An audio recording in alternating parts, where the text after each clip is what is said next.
Hello mga kamanay kag mga kamanoy, kamusta po kayo?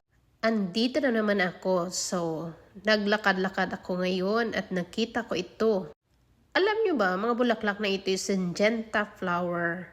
So, naisipan ko na maglakad-lakad ngayong panahon na ito kasi mainit, tapos maganda yung weather niya kasi hindi malamig, tsaka mahangin. So, pasensya na kayo sa boses ko kasi parang paos na ewan kasi nga trangkaso ako ngayon. So, ito siya, ang dadaming iba't ibang color. Na-appreciate ko talaga, na-amaze talaga ako sa mga kulay niya. First time ko nakakita ng ganito, akala ko doon lang sa Flowers Farm. Dito rin pala.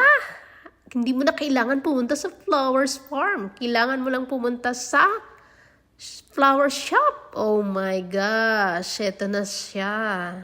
Super duper. Ang gagaganda. My favorite color. Ganyan talaga yan.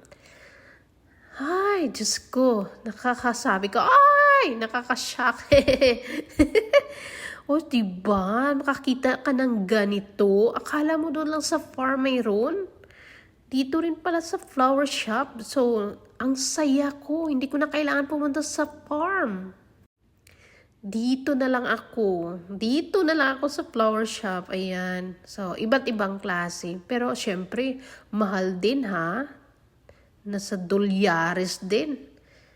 Ilang dolyares din. So, inikot-ikot ko talaga siya. Pabalik-balik. Yung ganun. Kasi nga, ko siya, mamangha talaga ako na ewan, first time, ayan, ang dadaming Syngenta.